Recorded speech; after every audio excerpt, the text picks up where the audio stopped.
And welcome once again to Covenant Child.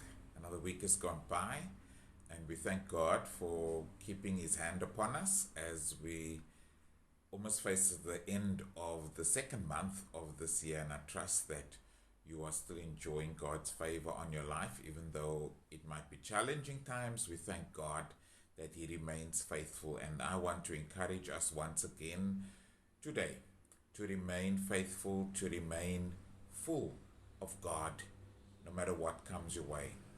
I want to read out of the Old Testament, firstly, out of Leviticus, the book of Leviticus, chapter 24, verse 2 and verse 4. It says, "Command the Israelites to bring you clear oil of pressed olives for the light, so that the lamps may be kept burning continually.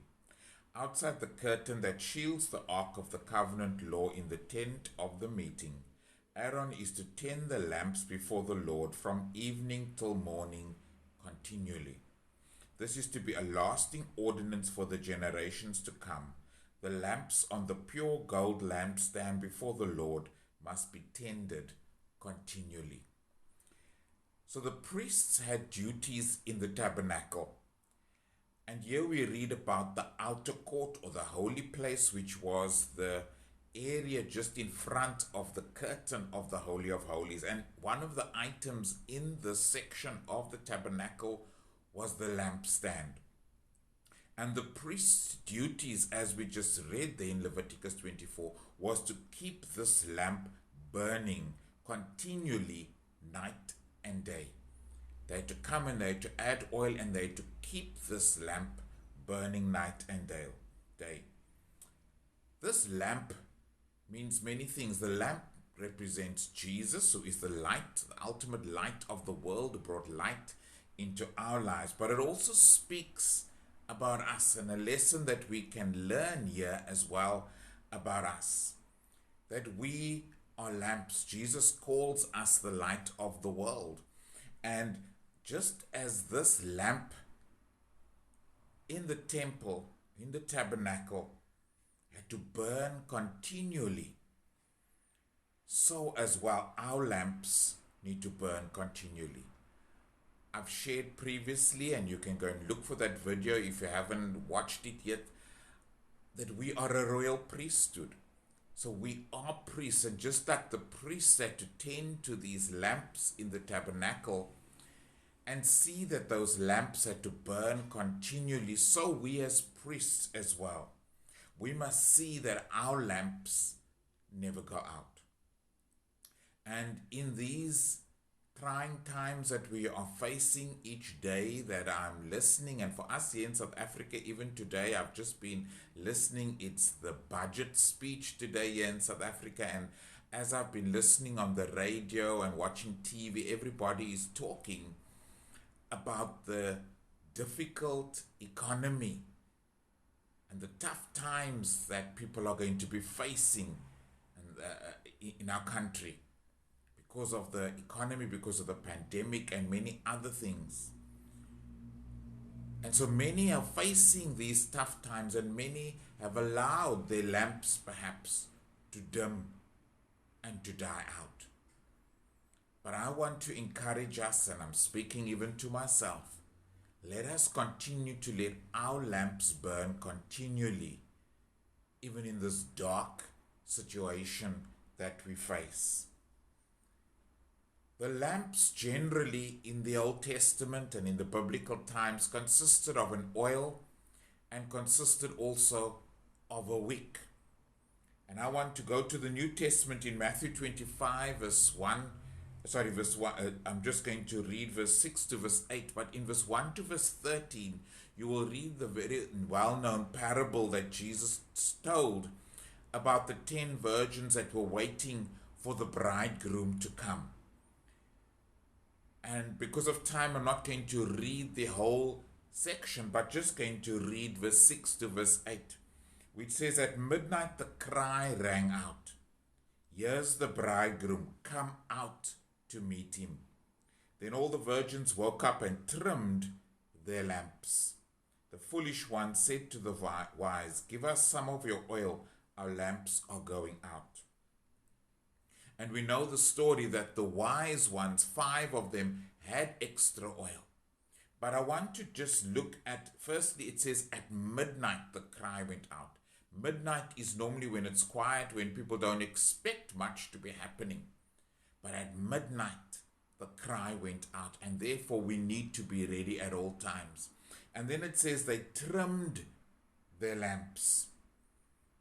Trimming the lamps involved two things.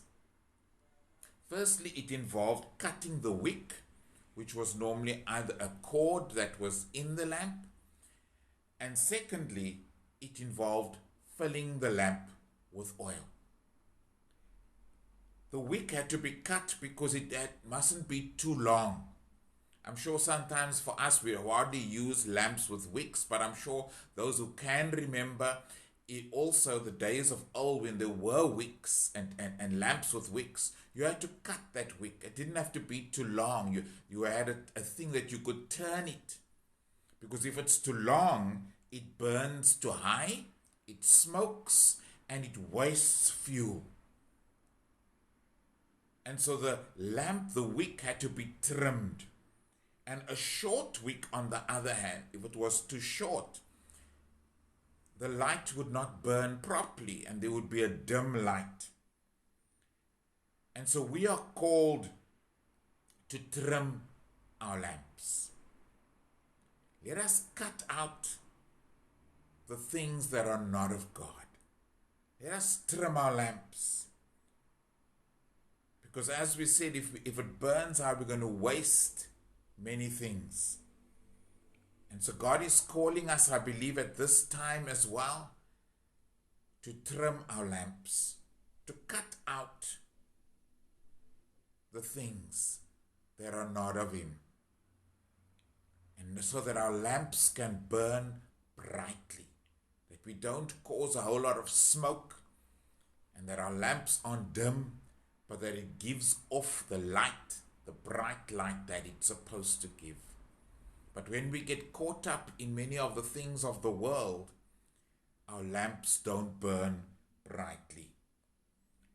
Second part of trimming the lamp was to refill the lamp with oil. And as we know in that story, the wise of that group, they had the extra oil. The oil speaks to us about the Holy Spirit, which is a symbol. The oil.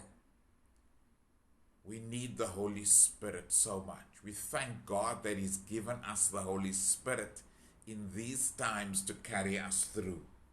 Paul encourages us in Ephesians to continually be filled with the Spirit. And so I want to encourage us and challenge us today. Trim our lamps.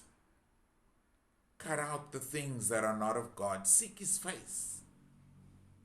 And let His Holy Spirit reveal to you the things that are not of God, so that you can trim your lamp and so that your light can burn brightly.